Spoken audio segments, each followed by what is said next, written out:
Joining. We appreciate your support of the station. If you want to say hello in the chat, let us know where you're joining from. I think that would be fun. I'm here in the KJZZ studio here in Tempe. We're gonna wait about 5 minutes before we really dive in, just in case there's any late people joining. Um, I can talk through a little bit of how this is gonna flow.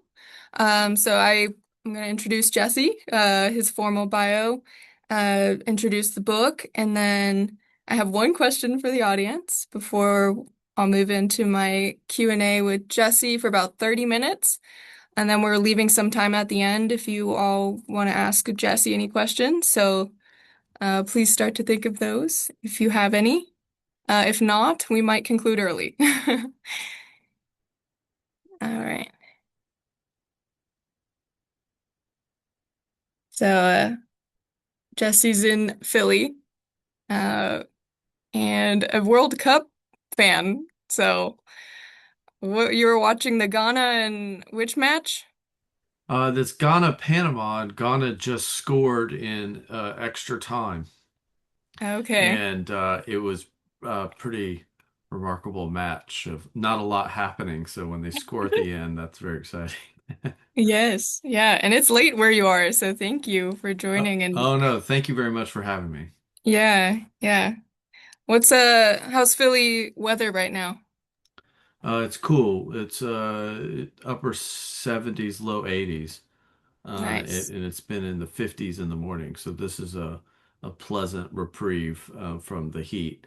It will get hot again, of course, but it's nice. What's hot for Philly?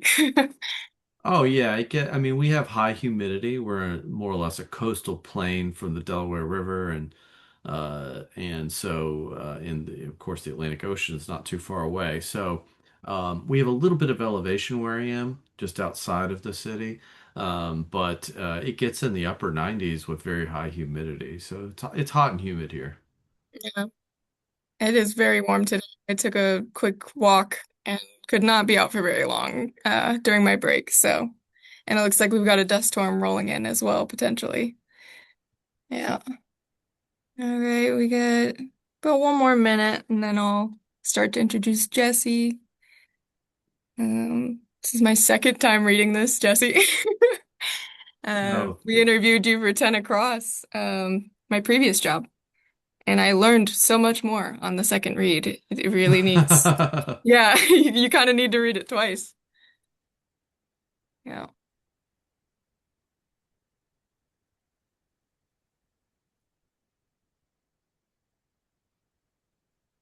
Mm.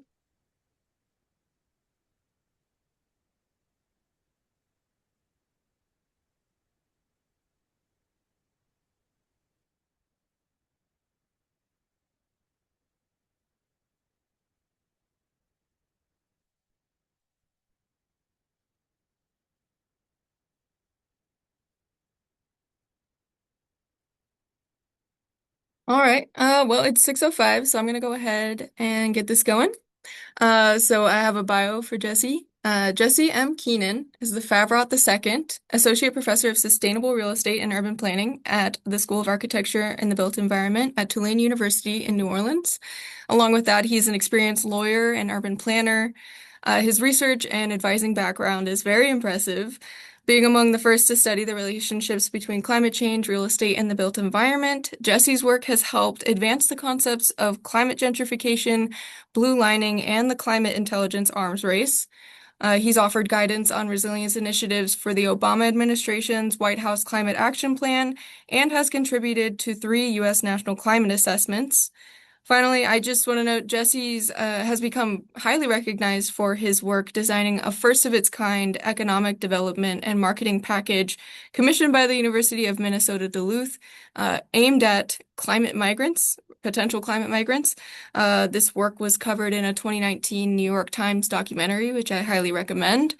And in the years following this work, and as Jesse notes in the book, home prices in Duluth soared above the national average, and rental vacancies also dropped to 2%. And an heir of the Cargill fortune bought up 10 homes. So that sounds like a sign of early climate gentrification, potentially.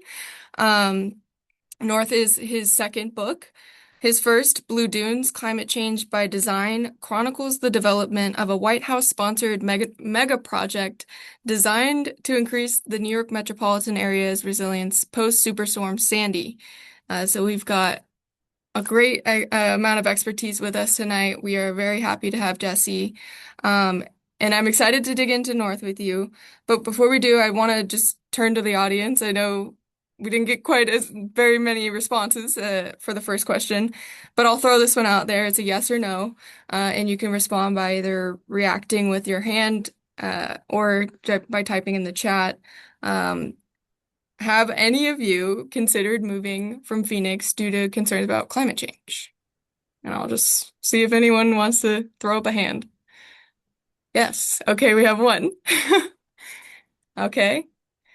I'm assuming all three of you, I think we have three here, are from the region. I am too. I'm born and raised. Chandler for 32 years, seeing higher temps lasting longer each year. So this book is on point. Midwest prior to AZ. Okay. Bought a house in Washington 7 years ago.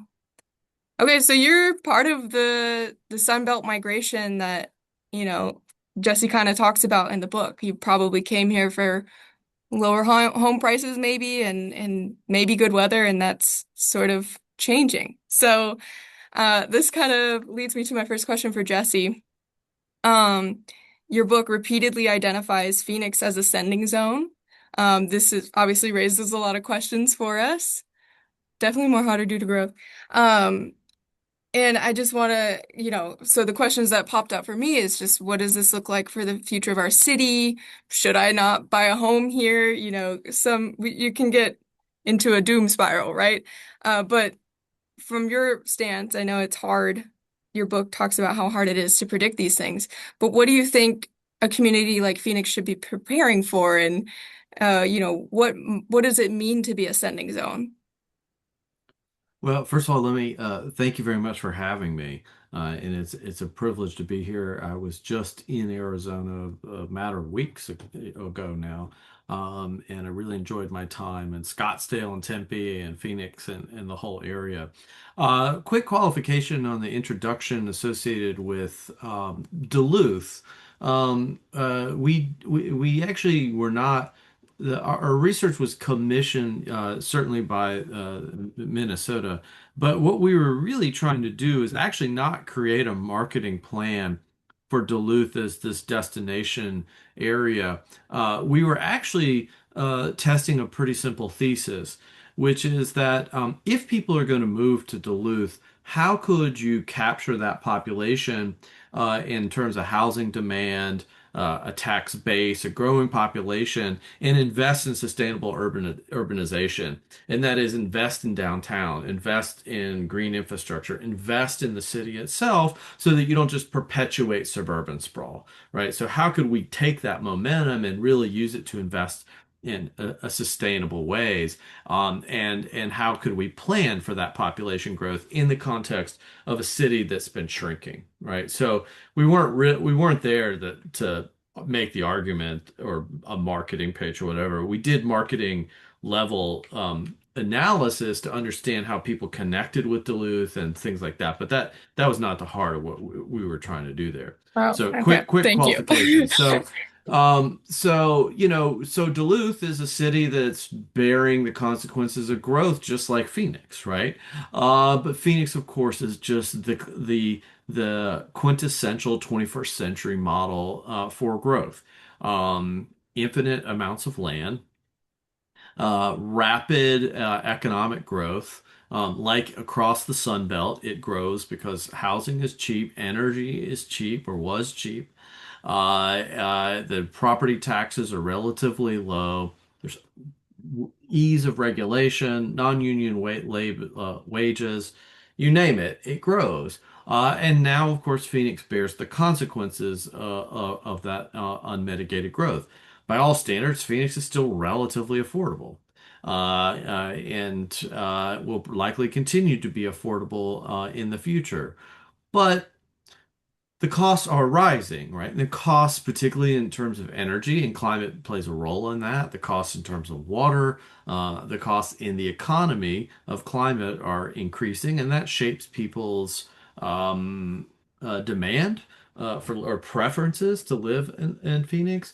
But I think what's really interesting is that we've got this chronic economic stress.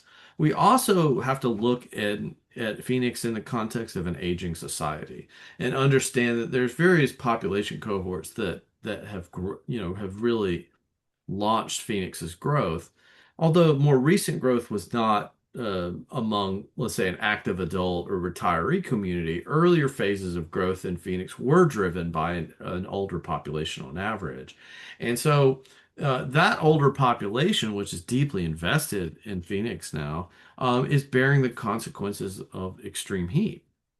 And that has physiological implications. It has psychological ones, particularly when people are more or less isolated because they can only get out in the morning or in the evening. It limits your mobility. I mean, it has consequences, and that those consequences change people's preferences. So it's not like people are necessarily moving out of Phoenix in large numbers. Some portions of the population do bear these consequences, and they do move elsewhere, particularly among an aging society, in the context of an aging society. But it's also about the people who didn't move to Phoenix, right? And that's a really key component of this equation. And so I think once we start looking at energy costs, long-term water availability, if I'm in, looking at corporate and industrial relocation, and I have energy and water demands in production of my products and services, Phoenix is not really high on my list of a place that I want to site, other than low wages and a relatively friendly regulatory environment. So, there are limitations to growth. And I think some of those are climatic and some of them are non-climatic. Some of it just has very little to do with climate change in terms of infrastructure, finance, tax base, et cetera, et cetera. So I think, Mhm. as Phoenix reaches the periphery of its capacity to growth and it begins to handle the externalities of that growth, climate becomes a kind of not so much a threshold issue, but it becomes a chronic stress that sits in the background and shapes everything from corporate relocations. In theory, although we don't have a lot of great evidence of that, we see that elsewhere. It should eventually happen, particularly in the context of water and energy in Phoenix, as I said. But really, from a population point of view, extreme heat and the duration of extreme heat events and the regularity of it will continue to have an influence, particularly in the context of an aging society. So it's not like crisis mode in Phoenix, but on the periphery, it becomes one of many factors that start to limit long-term growth. Yeah. Well, thank you for offering that correction. And I picked up on a couple, themes on what you just mentioned, and it's bringing up for me the adaptation growth paradox that you talk about in Hmm. the book, Hmm. where ascending zone might start to face higher operations and maintenance costs. I think Phoenix Hmm. is certainly looking at that for maintaining a consistent water supply. And so you sort Hmm. of need to continue welcoming growth to keep Yes. the community Yeah. livable. Yeah. But it sounds like Phoenix is, heading in a direction that it might need to start consider degrowth is what it sounded like. Yeah, I mean, I'm not as familiar with Phoenix as I am as other, let's say, higher risk geographies throughout the United States. But yeah, I'm glad that you brought up the adaptation paradox, which is that, municipalities and counties and cities themselves, they need growth to be able to grow a tax base because the tax base is shrinking somewhere else, right? And they've got to offset that loss. They also need to raise money to invest in adaptations. And that may be acquisition of water rights, whatever it may be that Phoenix needs to do to make investments to store water, water efficiency, whatever they can do to adapt in the long term, that has a cost. So you become paradoxically dependent on growth in full acknowledgement that that growth also represents a kind of risk and exposure in the long term. in the Yeah, sense you may not be able to sustainably service that growth in the future. right. Well, and it's interesting, well, I'll move off of this eventually, but I don't get the sense that Phoenix is slowing its attraction of major industry. Like TSMC is thrown out a lot. This is the chip Hmm. manufacturing Yeah. facility. I've been assigned to cover data centers because they're coming in Hmm. so much, and it just, I'm trying to pick up on a thread you put down of like uh, businesses might decide to not locate here anymore due to the environmental concerns, but it just doesn't seem like that right now. Yeah, I mean, my if you are dependent on energy and water for Hmm. what you do, including Hmm. data centers, because data centers, by the way, need both energy and water. They actually don't bring that many jobs. They bring some short-term Hmm. construction jobs. Yeah. Um, Phoenix would not be one of the places that I would look to in terms of continuity and reliability of these basic resources necessary for operations. Maybe that's a good thing for Phoenix. Certainly, Phoenix, is continuing to grow, but at some point in time, on the periphery, whether it's again some portions of the population that just can't afford the increasing inflation in the utility side of the market just to run air conditioning, or Hmm. whether it's resource dependent corporate relocations. It's going to be a challenge. There are limits to growth. You can't just continue to build out to the desert Hmm. forever. And Phoenix may see that, and it's also worth remembering that Phoenix was extremely hard hit by the global financial crisis. Hmm. And that itself, in terms of the foreclosure crisis and implications of the foreclosure crisis, really hit Phoenix hard. And it limited housing development for a number of years. Housing's pretty, I mean, it's the cost of living in Phoenix is pretty affordable by across, domestic American standards. Hmm. But it did highlight that there is a kind of fragility to the rapid growth. And there are, risks of shocks to the system when you grow so fast, and infrastructure can't keep up necessarily with growth. So, these limits do exist. And in the long run, um, as I see it, and I think many people would argue this, that the question is, how much water from the Colorado will Phoenix be able to secure in the long Hmm. term? Hmm. To me, that's a real open question. Hmm. San Diego saves the day with desalinization, right? And we know this more recent story. But the competition for water in the future is going to be fierce. Hmm. And I'm not sure how Phoenix digs its way out of that 20, 30, 50 years from now. So that might be an early economic indicator, water becomes more expensive, because your book, it lays out so well that climate migration is usually an economic decision.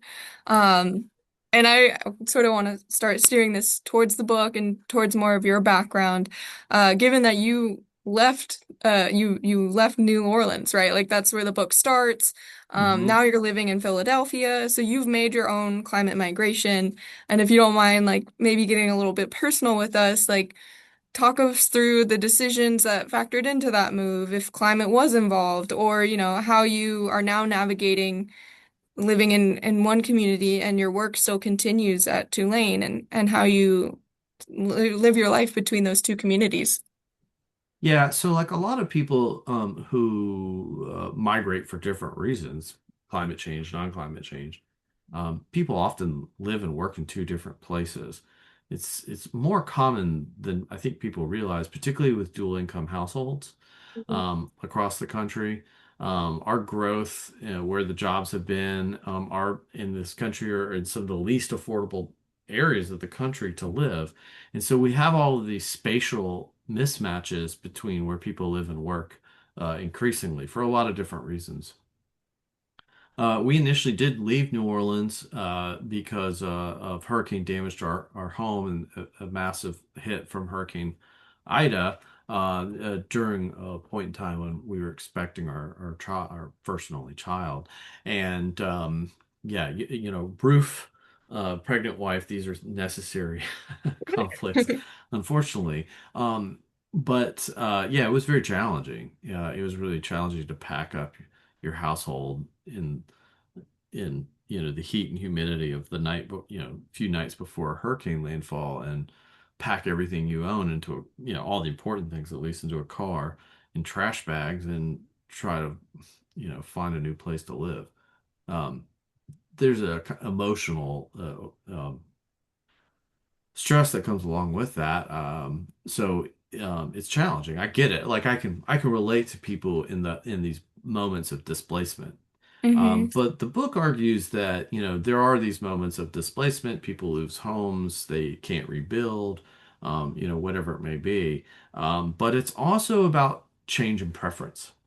And that change in preference is because people are feeling the economic costs of climate, insurance markets, mortgages, financial services, utility bills, property taxes, all, even food prices, car insurance, you name it. There's pretty robust evidence that climate is, in particularly some very high risk geographies in this country, it's adding a lot of economic stress at a moment when we have affordability crisis, we have some fundamental challenges with economic inflation and wage deflate, more or less wage deflation. The argument in the book is like, hey, yeah, some people do lose their homes, and there is displacement, and that's tough. But there's a whole other class of people who's changing their preferences, uh, voluntary, involuntary, because the economic costs of living and investing in a place and in a community are pushing people to a threshold. Hmm. And so for us, it is about a change of preference. We could conceivably move back to New Orleans, but we don't want to for a lot of different reasons. Hmm. State taxes, education system, healthcare system, you know, women's rights. There's all kinds of reasons that it becomes less desirable. And by the way, climate's on that equation because we know what it's like to have your home blown apart in a Yeah. storm in August or September. So, so that's important to recognize that climate's not like this major deterministic factor. It's like people wake up in the morning and be like, climate change, I'm moving. It doesn't work that way. It's just Hmm. one of many factors about education, about health, healthcare, about family connections, about crime, all of these things that shape our conventional patterns for housing consumption Hmm. and our own economic preferences. Climate's now on that list, right? Hmm. And that's what the book is about. Yeah. It's about showing how climate directly and but more fundamentally indirectly is shaping how and where people live. Yeah. I'm curious when you knew you were going to write this book, and was it involved with your move, or and how you structured it, because like you point out, there's so many decisions that go into personal migration, and you have a very difficult case of trying to show, okay, now climate is one of them, but you have to sort through a lot of data noise, right? And um the field of research you're in is very complex. So if you could give us some insight Well, on I how you actually broke it down. Oddly enough, I signed the contract to the book at the moment, or I didn't sign the contract. I got the contract to the book the moment I'm driving over the bridge to the mainland over Lake Pontchartrain, leaving New Orleans. So I had been working on this for several years. In fact, this book is the outcome. That is the book, which is heavily focused on adaptation and climate adaptation science, policy, and planning, and using human mobility, these decisions that we make about how and where to live. And all of that was influenced by my many, many years of work and research that was sort of culminated by a simple proposition, which is that we can't continue to moralize climate change in hope that we can uh, mobilize collective action around climate and climate policy and planning through moralizing the problem and the solutions. Mm. That the best way to engage with people, like like the cross section of our population and our citizenry, is to demonstrate that climate is indeed an economic issue. It's a household issue, right? It's the economy, stupid, right? And I mean, it's taken many years, not myself, but with many other colleagues and across disciplines where these signals in the economy and the adaptation of the markets are starting to bubble up. We're starting to understand this. The market itself is starting to understand climate, and it's accelerating very fast. And I think it's reached a moment in time where the market economy is adapting to climate change much faster than public institutions and consumers can keep up. Mm. And that is the moment in time where we realize that we have something to gain, but we also have something to lose Yeah, in this broader adaptation of a market economy. totally. And what's often referenced is access to insurance, or I think fair to say like insurance is usually the first signal. I think Louisiana and Florida have struggled for years since like Hurricane Andrew with keeping a stable insurance market. And there's Hmm. signs that wildfire could be putting similar pressure on West Coast markets. Hmm. I just reported yesterday that insurance rates in Arizona have gone up 71% in 6 years. Hmm. Um, and that's not even directly correlated to events that have happened here. That's based on events that have happened in California. So it's, Yeah, it's cross subsidization yeah. from one So state to another. totally. And maybe we'll just stick on that point. Like, what should the West be watching from what the Gulf has gone through with as wildfires coming into focus? Like, are there lessons to be learned from those states or from how the federal government has managed flood risk versus how we might need to look at wildfire risk? Yeah, so Arizona is bearing the consequence of two things. One, you're paying for losses in California, so there's state cross subsidization. We know this. We see it all throughout the country. The other component of this is there actually is increased exposure, right? Because as urban areas throughout the state expand, and they begin to expand into areas that have some peripheral wildfire risk, particularly in the north and in the south in Arizona, that's just more exposure, and that exposure is being priced in actuarial terms. So you're bearing the consequence of two phenomenon heading in one direction in terms of price and premium inflation. It is, what can be learned from the Gulf Coast is, the states themselves have stepped in as like California on wildfire with insurers of last resort. And they've made a lot of missteps um, in trying to cloud the market because the market is sending signals that, via climate change, the market is sending, and climate change and also bad local land use and zoning decisions and the market's sending signals that, hey, this area is super risky. You probably shouldn't live here. And if you do, good luck getting insurance. This is what the market's saying. States have a tendency to cloud those signals for political reasons. Mhm. And both Democrat and Republican states have been observed to do this. In California, they weren't allowing insurance companies to utilize climate impact modeling in dialogue with catastrophe modeling to help shape pricing. They eventually relented, but this is a bipartisan sort of political impetus to cloud these signals because you want to keep prices and premiums down. This is how you're politically rewarded. But Mhm. ultimately, in the long run, what you're doing is just kicking the can and you're actually just creating further noise. And in the case of Florida, for instance, they have allowed fly-by-night insurance companies to come in, and we've had lots of Florida and Louisiana have had lots of insurance failures after big storms. And the insurance companies that are coming in are really undercapitalized, and one could argue underregulated to the extent that it's created a lack of faith among consumers that they're actually going to get coverage when an event happens.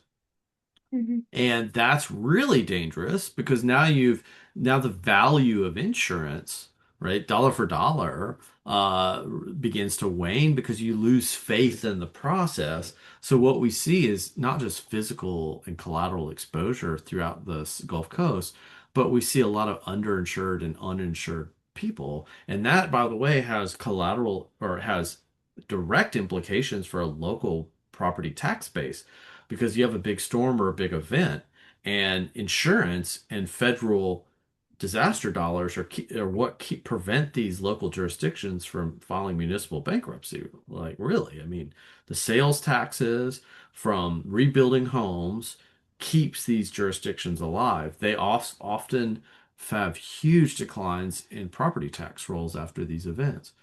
So, and insurance and federal dollars stimulate the economy, stabilize the population, stabilize house prices. This is well observed.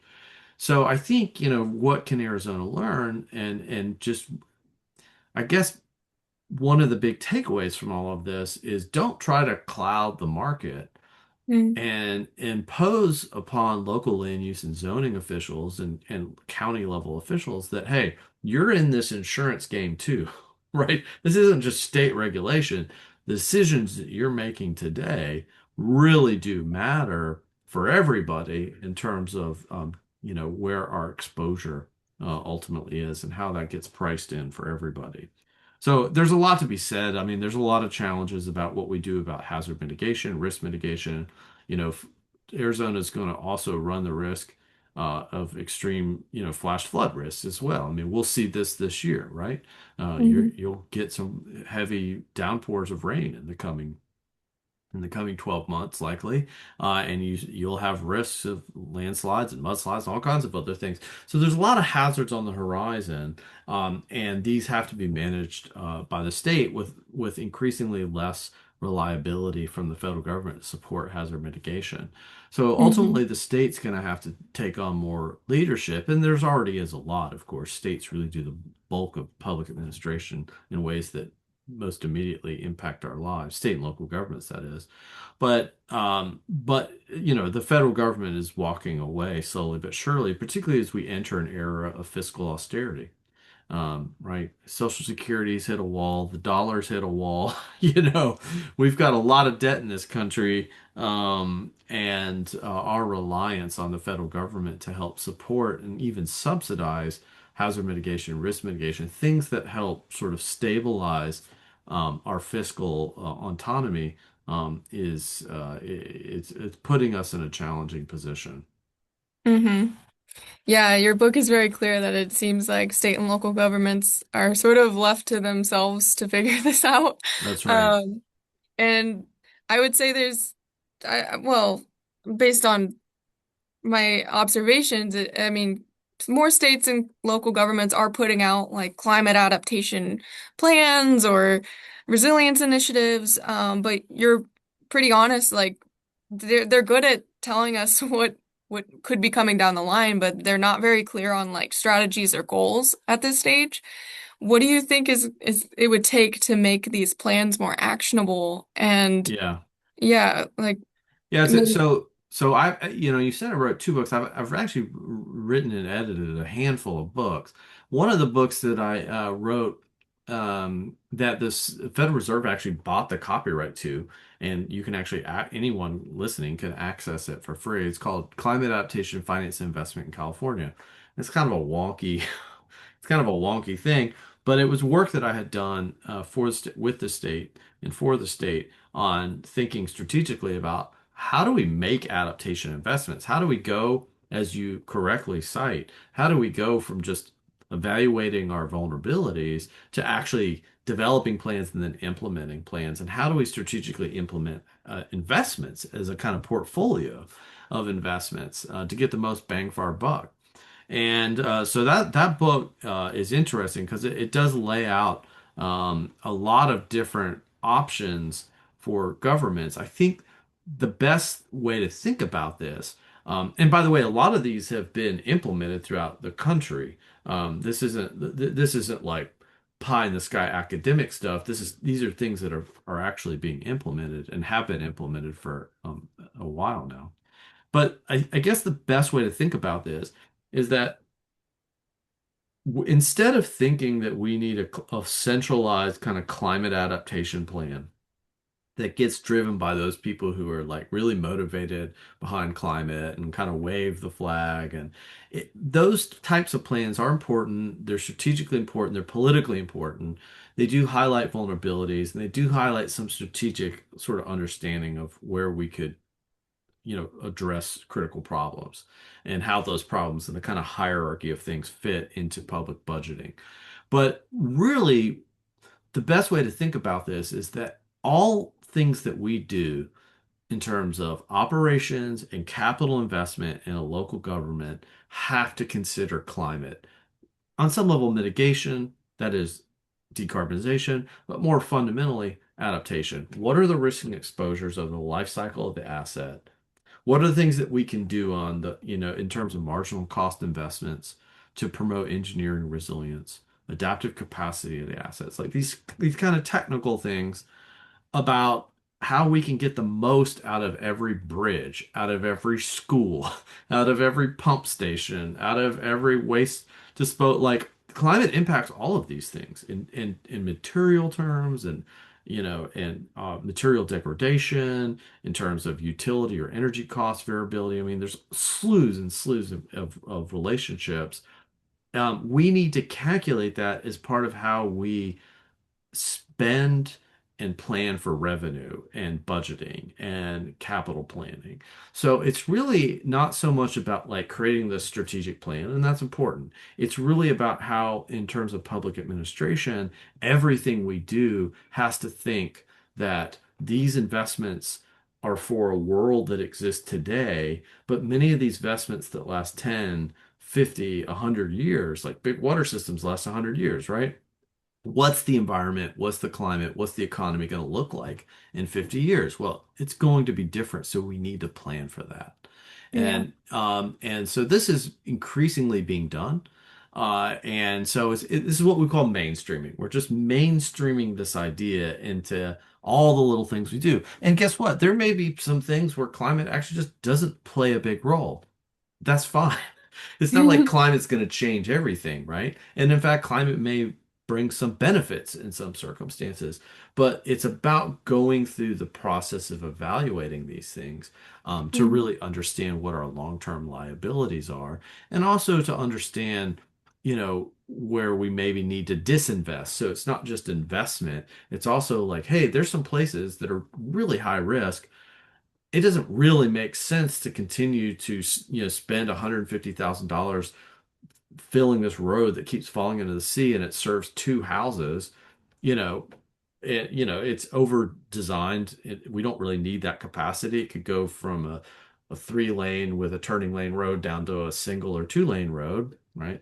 I guess what I'm getting at here is that decommissioning of assets is really critical as well. And we actually see this particularly in coastal areas all across the United States. We Mhm. see asset decommissioning in transportation and roads in pretty significant terms. Yeah. Well, we have to recognize public administrators are up against a tough battle. I mean, it's hard to ask people to spend more on infrastructure But and it's here's the also thing. yeah. Yeah, but yeah, I hear what you're saying, but here's the thing. You're actually, if you do it well, Yeah. you actually save money and can actually make money, right? Because you're putting money away for losses, for higher expenses. You're putting for replacements. You're actually in an accounting regime, a proper Mhm. accounting regime. You're looking at depreciation of assets and you're accounting for that. So Mhm. from just a pure accounting point of view, thinking through these things actually is well observed to save money. And from a more a broader standpoint, what's been called the resilience dividend, or really the hazard mitigation dividend, is widely observed. And so, this ranges for basically for every dollar you put in, you get, anywhere between $4 and $15 back in savings. Yeah. particularly in terms of hazard mitigation. So I hear what you're saying. Yeah, Hmm. it's hard to say, hey, we need this marginal cost, this extra 2% construction cost for this functionality in a particular asset or whatever. But the life cycle assessment analysis and our capacity from an asset management point of view now is pretty good in a number of sectors where we can instantly say, "Hey, we're saving money here," is Hmm. and that's what people want should be held accountable to and for. Right. Uh, well, on that, I do have one example. Scottsdale, a city here, is like considering advanced water purification, but it's very expensive to get the plant up and running. And they were deciding on this, and there was a lot of, there was even backlash within their own council over Hmm. this just seems like irresponsible spending. Um, we're not sure the water will be safe, and so they greatly reduced their water budget, and the reduction would have gone towards assuming the plant. Hmm. So I think it might be hard for the public to think about future reduction of spending when they're feeling the pain right now, and I think politicians don't want to put that pain on them, Hmm. but it's sort of we feel the pain now or later, and how you Yeah, yeah. communicate that as a city is hard. Yeah, that's very true. And and I document this in the book. Politician in South Florida, once said that, true climate leadership is letting people down in increments that they can absorb. Yeah. And you're very true. There's strong disincentives for the here and the now. But as we get better empirical information about how we manage these things, and particularly in the context of public-private partnerships that play such a huge role in infrastructure these days across the country, including in Arizona, they're being how we think about financially the construction of these assets and the management of these assets, these kinds of decisions are being internalized into the valuation and into the contracting. So, this is real. These are real phenomenon. It's not like that's annualized. That's not like 20 years out, 30 years out, we gain the benefits. In most cases, there's immediate year-to-year benefits from many types. I'm not saying across the board, but many types of investments that improve engineering resilience and the adaptive capacity of assets, Got it. All right. infrastructure at least. Okay. I think I have one more question, and then I'm going to turn it over to the audience and see if they have any questions. Um, what stuck out to me as like the book does spend a lot of time talking about receiving zones and the opportunity of creating sustainable, thriving communities. It's clear that you want to find optimism in this, which there are some difficult parts ahead. Hmm. Hmm. Um, I want to get your take, like, what's your realistic hope for sending communities as they're managing the transition? Yeah, so I do have a chapter on sending zones and receiving zones. And by the way, not just myself, but people in the sort of academy and practitioners tend to use this language and somewhat clinically neutral terms because uh, we the alternative language often is projects a lot of latent meaning. So people will talk about like climate havens or something like as a Hmm. receiving zone. Well, there's no climate haven. You can't escape climate change. And I've spent a fair amount of the book trying to dispel the idea of climate havens for that matter. But I think, the proposition for how we manage growth in receiving zones is actually pretty straightforward. We actually have a lot of experience doing this in a lot of different circumstances in the United States. And it's a warning and a call to action to say, hey, we don't want to just perpetuate carbon intensive ways of life in suburban and exurban sprawl, it's just going to double down on our problems. There's a lot of opportunities here to correct the mistakes that we've made in the past because doesn't everybody want to live somewhere where they can walk to a tram and not get stuck in their car for 4 hours a day? Whatever these, it's not utopian, it's just good city planning and investments in infrastructure for the long term. It's actually cost effective and responsible in that sense, fiscally responsible. But anyway, so on this, your core question is about sending zones, like how do communities manage a declining tax base? How do they manage um, a shifting population, the exodus of small businesses, all of these things that become a kind of reinforcing cycle of disinvestment. And the answer is they don't do it alone. That small public utilities are getting absorbed by larger utilities. Um, Jurisdictions will have to start thinking regionally and working with regional entities to cooperatively share infrastructure services, which, by the way, is already happening. They will have to give up some of their jurisdictional autonomy to partner with others to help, and whether that's the state, whether it's the county, neighboring municipalities, to be able to help that transition. Now, it's worth remembering or contextualizing that in terms of human mobility and climate change, and I lay this out in the book, much of what we're talking about is not people just moving across the country. That, some portion of the population will do that and is doing that. But it's really a pretty localized movement. It's often people just moving from one part of town to the other. So in many cases, local governments that are managing these things, they're trying to say and make smart land use and zoning decisions, but they're also trying to shift the tax base, right? And that means downzoning in one area and upzoning in another area. So they're trying to plan for growth so that they can capture that movement of people. And that's a tricky thing to do because of, NIMBYism, not my backyard, the kind of anti-growth, preservationist tendencies that we often have in communities. This is a bigger challenge in America as it relates to affordability of housing. It's just the government saying no and creating roadblocks that add a lot of cost to housing. So, but that being said, there are plenty of examples, and I think people are well aware from a local government point of view that if you're talking about people moving internally, there's a lot of things that you can do. But if we're talking about regional movements of people, which is the kind of next step of observations that we see, then it really has to be about cooperative governance, and to help facilitate that transition and sometimes even stop the bleeding.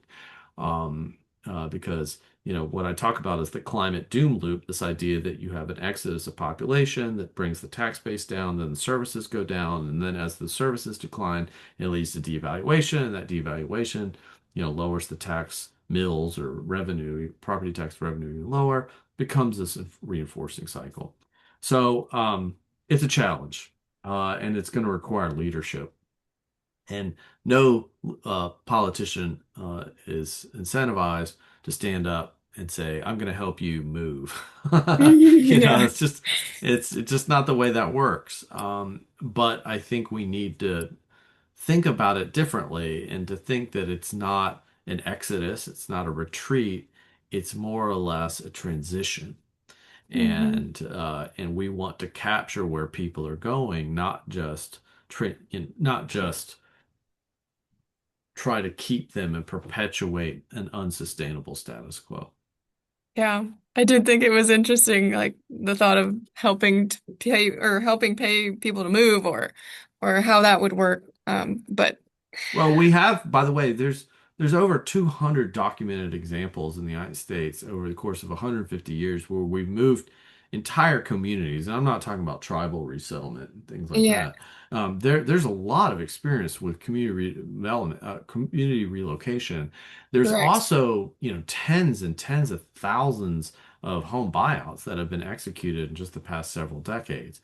Yeah, That's the most sort of draconian process where the government comes in and buys you out. But what we're talking about here is beyond the scale of what a government could possibly afford. Or, like people tend to right. think, oh, the government's role here is to just come in and buy us out and then we move somewhere.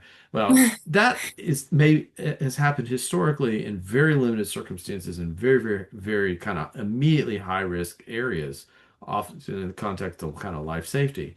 But the reality is what we face across this country are huge spatially distributed hazard zones where the government couldn't possibly afford or have the resources to move or buy out that many people. It's really just a gradual change in preferences. And it's not this like pick it up and move situation where the government does the moving. It's a situation where we change the values that we have about how and where we want to invest our lives and our communities. And those preferences begin to erode those places that become less and less livable with time. And I think Phoenix is probably one of those places that over time, at least for some people, will become less and less livable. Yeah. Okay, Brenda or anyone in the audience, would you like to ask Jesse a question? We'll leave it open for a little bit. I'm not getting any. Okay.